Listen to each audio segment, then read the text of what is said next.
कैसे हैं आप लोग। मैं अमित स्वागत करता हूं आपके अपने यूट्यूब चैनल एक उम्मीद कोचिंग सेंटर, जहां हम आज के सेशन में सीखने वाले हैं बहुत ही बेहतरीन कुछ तरीकों के बारे में। तो इससे पहले मैं आपको इस जो सीरीज चल रही है इसका मेन उद्देश्य है आपका जो बेसिक है वो बहुत ही मजबूत करना। यकीन मानिए, जैसे मैंने पिछली वीडियो में बहुपदों का गुणनखंड, बहुपदों का विभाजन, ये दो तीन प्रकार की जो वीडियो थी, इससे आपको बहुत ही हेल्प मिली होगी। और इसके बाद धीरे धीरे बेसिक कवर होने के साथ आपका जो स्ट्रांग लेवल यानी जो भी क्वेश्चंस हाई लेवल के हैं उनको करने में आप बहुत ही कंफर्ट महसूस करेंगे। तो आशा करता हूँ आप लोग बहुत ही स्वस्थ होंगे, मस्त होंगे और अच्छे ढंग से पढ़ाई कर रहे होंगे। तो आज का हमारा जो चैप्टर है यानी जो टॉपिक है द्विघात समीकरण यानी चैप्टर नंबर 4, उसका एक जो है कॉन्सेप्ट है। यानी जो भी द्विघात समीकरण होते हैं उनको पूर्ण वर्ग विधि द्वारा हल करना होता है। इस टॉपिक को मैं लेकर आया हूँ और यकीन मानिए आपको बहुत ही अच्छे ढंग से समझ में आएगा, इस बात की मैं गारंटी लेता हूँ। तो वीडियो में शुरू से अंत तक जरूर रहिए, क्योंकि जब वीडियो आप स्किप करते हैं तो आपको थोड़ी सी चीज़ें आती हैं और बहुत सारी चीज़ें छूट जाती हैं। तो अगर वीडियो को स्टार्ट कर दिए हैं तो शुरू से अंत तक ज़रूर देखिएगा और यकीन मानिए लास्ट में कहेंगे आप, यस सर आपने जो बोला वो सही हुआ। हमें वीडियो जो है अच्छे ढंग से यानी जो टॉपिक है पूर्ण वर्ग विधि द्वारा जो है समीकरण को हल करना बहुत ही अच्छे ढंग से समझ में आया। तो चलिए क्वेश्चंस को स्टार्ट करते हैं। जैसा कि मेरा तरीका है, पहले मैं कुछ स्टेप्स को फॉलो करता हूँ, उसके बाद क्वेश्चंस बहुत ही आसानी से हो जाते हैं।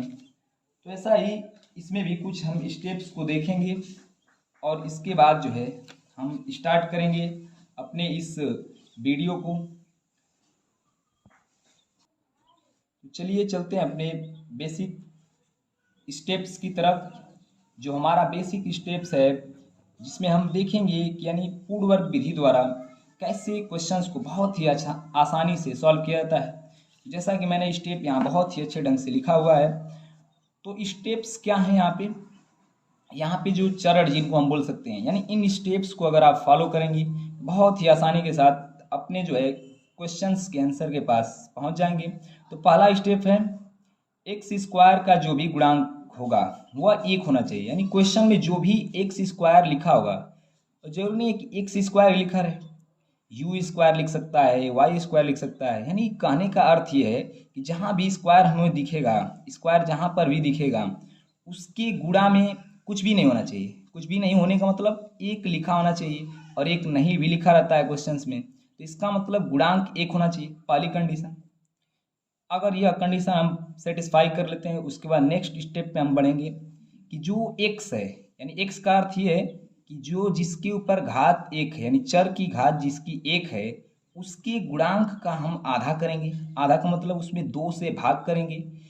उसके बाद एक्स के गुणांक के आधे का वर्ग करके एक बार जोड़ देंगे और उसके बाद उसी में से एक बार वर्ग करके घटा देंगे और उसको आगे जो है लिखेंगे। तो ये हमारा दूसरा स्टेप है और क्वेश्चन में और ये अच्छे ढंग से समझ में आएगा।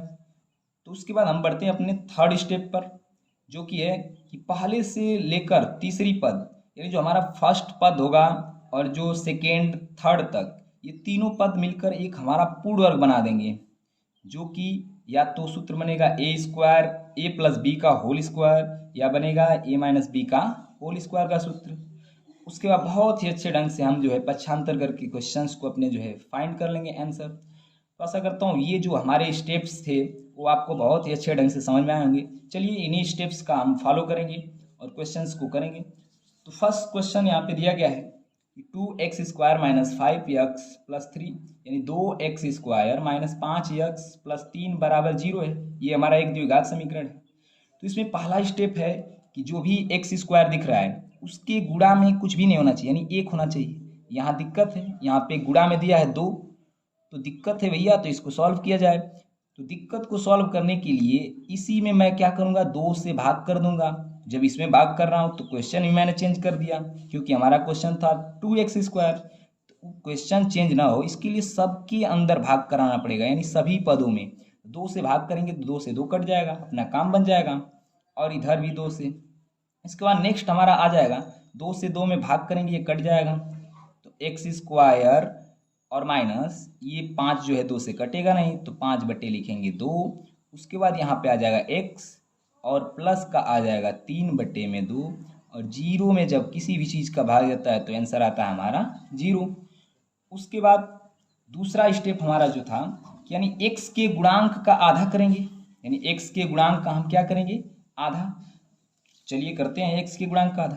तो यहाँ x का गुणांक है 5/2, इसका आधा करने का मतलब है 5/2 का आधा करना है। तो जब भी आधा की बात आए तो या तो आप 2 से भाग दे सकते हैं, लेकिन उससे अच्छा है आप 1/2 से गुणा कर दीजिए, बात एक ही है। तो यहाँ गुणा करेंगे 1/2 से, तो 5 एक कम 5 आ जाएगा और 2 दूना क्या आ जाएगा 4। अब मैंने जो बताया कि जो भी x का गुणांक होगा उसका आधा करेंगे, तो आधा हो गया 5/4, और आधा करने के बाद उसका करेंगे स्क्वायर, यानी उसका वर्ग करेंगे। तो चलिए करते हैं। तो ये दोनों चीज़ें सेम लिखी जाएंगी, एक्स स्क्वायर माइनस का 5/2x, और उसके बाद जो भी यहाँ पे आधा करने के बाद, यानी x के गुणांक का आधा करने के बाद जो नंबर आया उसका हम स्क्वायर एक बार प्लस में लिखेंगे, यानी 5/4 का स्क्वायर एक बार प्लस में लिखा जाएगा और एक बार इसी को लिखा जाएगा माइनस में। और जो तीसरा है उसको हम लिखेंगे एज इट इज एकदम सेम का सेम डिट्टो, और बराबर में आ जाएगा यहाँ पे 0। तो ये बहुत ही अच्छे ढंग से हमने दूसरा स्टेप भी अपना कर लिया। अब दूसरे स्टेप में जो है, यानी हमारा कंप्लीट हो गया। अब तीसरा स्टेप क्या कहता है कि पहले से लेकर, यानी पहले से लेकर तीसरे पद तक का एक पूर्ण वर्ग बनेगा, यानी पहले पद से लेकर तीसरे पद तक एक बनेगा हमारा पूर्ण वर्ग, जो कि a प्लस बी का होल स्क्वायर होगा या a माइनस बी का होल स्क्वायर, जो आप क्लास 9th में 8th में 7th में बहुत सी पिछली छोटी कक्षाओं में आप पढ़ चुके हैं। तो चलिए देखते हैं तीसरे स्टेप्स के द्वारा। तो यहाँ पहला दूसरा तीसरा ये तीनों का तीनों एक सूत्र बन रहा है। अब कैसे पता चला भैया कि हमको ये माइनस होगा कि प्लस होगा, तो हम क्या करेंगे कि ये देखेंगे कि पहले के बाद दूसरा वाला चिन्ह क्या है, दिख गया माइनस है। तो अगर दूसरा माइनस दिख गया इसका मतलब यह सूत्र बनेगा a माइनस बी का होल स्क्वायर। अगर तीनों के आगे प्लस प्लस दिख गया तो ये बनेगा a प्लस बी का होल स्क्वायर। तो यहाँ तो माइनस दिख रहा है, इसका मतलब ये सूत्र बनेगा a माइनस बी का होल स्क्वायर। तो यहाँ से देखिए इसमें a कौन होगा, जिसके ऊपर स्क्वायर लगा है वो पहला a है, तो इसका मतलब a का मान हमारा x है और माइनस लगता है सूत्र में। उसके बाद b आएगा, तो b कौन होगा, जो दूसरा एक स्क्वायर दिख रहा होगा प्लस में, तो 5/4 हमारा जो है b हो गया। अब पूरे का कर देंगे हम होल स्क्वायर। तो ये तीनों जो पद हैं ये अब समाप्त हो जाएंगे, ये इसके अंदर आ जाएंगे x माइनस 5/4 के होल स्क्वायर के जो हैं ये क्या हैं, पूर्ण वर्ग बन गए। अब उसके बाद लास्ट वाला इधर जो है माइनस है तो माइनस लगा लेंगे, स्क्वायर दिख रहा है 5 का, पूरे का स्क्वायर है 5/4 का, तो 5 का स्क्वायर करेंगे 25 और 4 का स्क्वायर करेंगे 16 और प्लस का यहाँ चल रहा है 3/2 बराबर में आ जाएगा 0। तो उसके बाद बस अब अपने जो है इधर इक्वल का चिन्ह लगाना बहुत ज़रूरी है, जो हम भूल रहे थे यहाँ पे देखिए। उसके बाद बहुत ही आसानी से अब हम अपने आंसर के लगभग करीब ही हैं एकदम।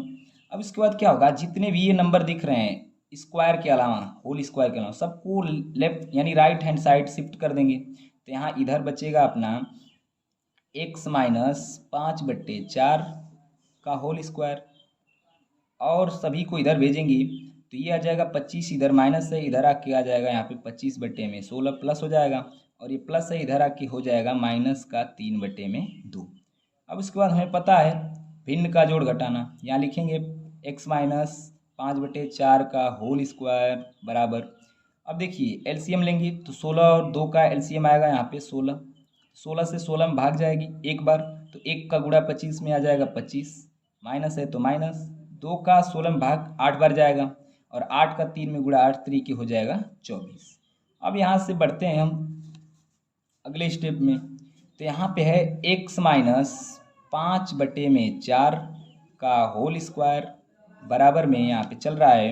अब 25 में से 24 घटाएंगे 1 बचेगा, और बट्टे में आ जाएगा अपना 16। इसके बाद जो है अब हमें जो है पक्षांतर करना है, यानी इस स्क्वायर को अगर हम हटाएंगे यानी x माइनस 5/4 लिखेंगे तो कभी भी स्क्वायर की एक बहुत ही अच्छी आदत है, क्यों रूट बना देता है। जब भी स्क्वायर हटाता है तो अपना क्या बना देगा, रूट। तो यहाँ रूट में आ जाएगा जो भी नंबर रहेगा इक्वल के राइट हैंड साइड में। इसके बाद x माइनस 5/4 बराबर, अब वर्गमूल किया जाएगा। तो 1 का वर्गमूल सभी लोग पता है 1 होता है और 16 का वर्गमूल होता है 4, लेकिन वर्गमूल के आगे प्लस माइनस दोनों साइन आते हैं। तो यहाँ से अब हमारा आंसर लगभग आ ही गया है। तब एक बार क्या करेंगे, ये आंसर इसका एक बार प्लस आएगा एक बार माइनस, तो हम क्या करेंगे, लिखेंगे यहाँ पे प्लस लेने पर, यानी एक बार हम लेंगे प्लस, तो प्लस में जब 1/4 को लेंगे तो उससे एक आंसर मिलेगा, और एक बार माइनस 1/4 लेंगे तो उससे एक x का मान आएगा, और वही जो x के मान आएंगे उसी को कहते हैं समीकरण के हल या मूल। तो यहाँ पे हम प्लस ले रहे हैं, तो देखिए प्लस लेने पर क्या होता है, तो यहाँ प्लस लेंगे तो x माइनस 5/4 बराबर हो जाएगा 1/4। तो यहाँ से x बराबर, इसको ट्रांसफर करेंगे इधर तो 1/4 है, इधर माइनस से इधर आके हो जाएगा 5/4 प्लस में हो जाएगा। अब इसको सॉल्व करेंगे तो x का वैल्यू आ जाएगा, लसा जो है यहाँ पे 4 दिख रहा है, तो जब लसा सेम होता है तो ऊपर वाली चीज़ें जुड़ जाती हैं और नीचे वाला सेम आ जाएगा। तो यहाँ हमारा आंसर आ जाएगा 5 यानी 5 और 1 जुड़ेगा यानी 6, तो 6/4 जो है हमारा यहाँ पे आंसर होगा। और इसको हम चाहें तो छोटा कर सकते हैं, 2 से काटेंगे, 2 तिहाई 6, 2 दूना के 4, तो ये हमारा फाइनली आंसर आ गया 3/2। इसके बाद यहाँ पे हम लेंगे, अब यहाँ पे माइनस लेने पर जैसे हमने प्लस लिया उसी तरह यहाँ पे माइनस लेंगे। तो देखिए यहाँ पे सेम काम करना है, तो x माइनस 5/4 बराबर माइनस 1/4 चल रहा है। तो x बराबर जब निकालना है हमको तो माइनस इधर 1/4 है और इधर आएगा तो प्लस का 5 हो जाएगा 4। अब यहाँ से फिर वही काम, x बराबर, तो इसको जो है लसा यहाँ पे सेम दिख रहा है तो लसा हमारा 4 हो गया। अब इसके बाद -1 है और ऊपर +5 है, अब प्लस माइनस घटता है तो यहाँ पे जो है हम क्या करेंगे, यहाँ जो है प्लस माइनस क्या होता है, घटता है, तो 5 में से 1 घटाएंगे बचेगा 4 और बटे में 4 है तो 4 से 4 कट जाएगा, हमारा आंसर जो आएगा वो आ जाएगा 1। तो इस प्रकार हमारा जो x का मान है वो 2 मान आए हैं, क्योंकि यहाँ स्क्वायर चल रहा है। तो पहला मान आया है यहाँ पे 3/2 और दूसरा मान आया है 1। तो इसी को बोलते हैं समीकरण का हल, यानी इसी चीज़ को बोला जाता है समीकरण का हल। तो ये हो गया समीकरण का हल। तो आशा करता हूँ आपको बहुत ही अच्छे ढंग से समझ में आएगा। चलिए एक बार फिर से रिकॉल कर देते हैं। तो सबसे पहला काम करना है, जो भी x² दिख रहा है उसके गुणांक को 1 बनाना। तो यहाँ 2 दिख रहा था, हमने 2 से सबके अंदर भाग करा दिया। उसके बाद यहाँ पे x² बन गया, माइनस का 5/2 x प्लस का 3/2 बराबर 0 हो गया। उसके बाद दूसरा काम करना है, x के गुणांक का आधा हमने आधा किया, और आधा करने के बाद स्क्वायर करना है, और स्क्वायर को एक बार प्लस करना है एक बार माइनस, जो कि हमने किया। उसके बाद बराबर 0 था। मैंने बताया यहाँ पे जो 3 पद हैं प्रथम ये बन जाएंगे a माइनस बी का होल स्क्वायर या तो a प्लस बी का होल स्क्वायर। उसके लिए भी एक तरीका है कि अगर दूसरे नंबर पे माइनस आ गया तो ये सूत्र a माइनस बी का होल स्क्वायर होगा।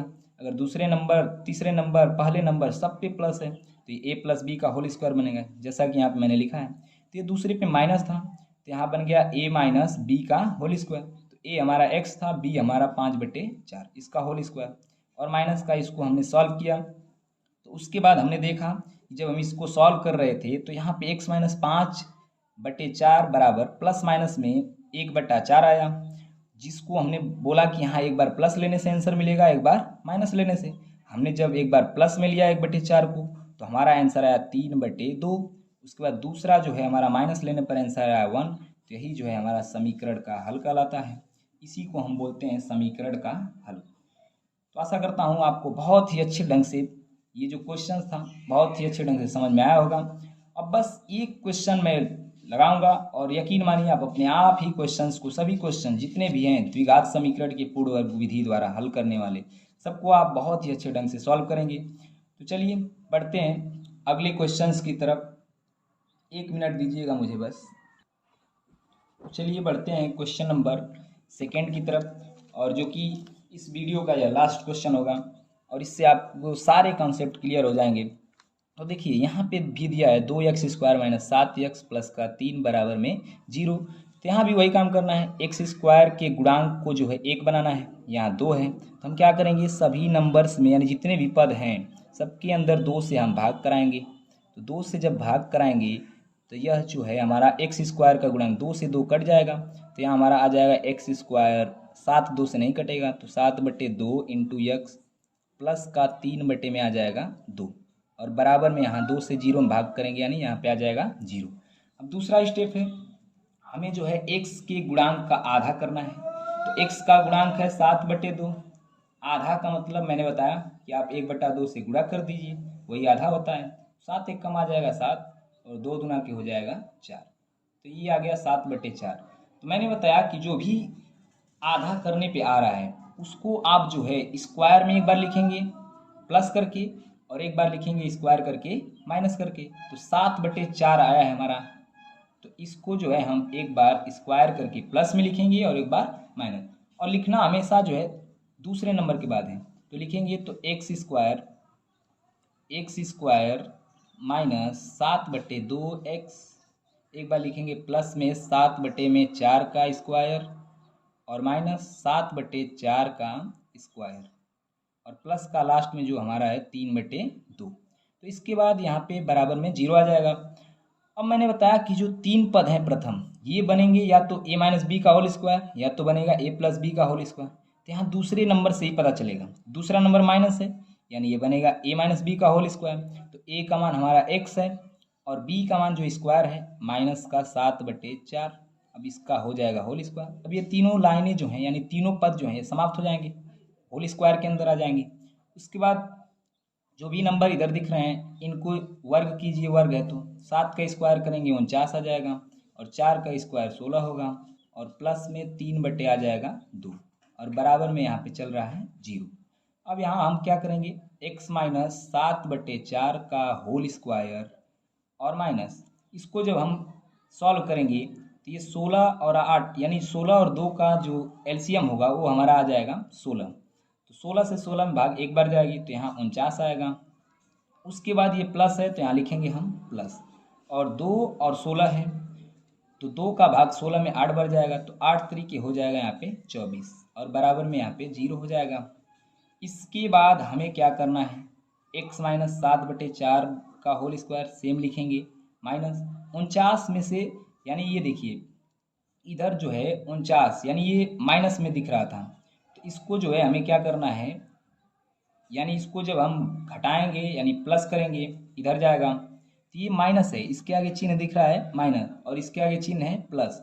तो 49 में से 24 घटेगा तो आएगा माइनस का 25 और बट्टे में आएगा 16 और बराबर में यहाँ पे चल रहा है 0।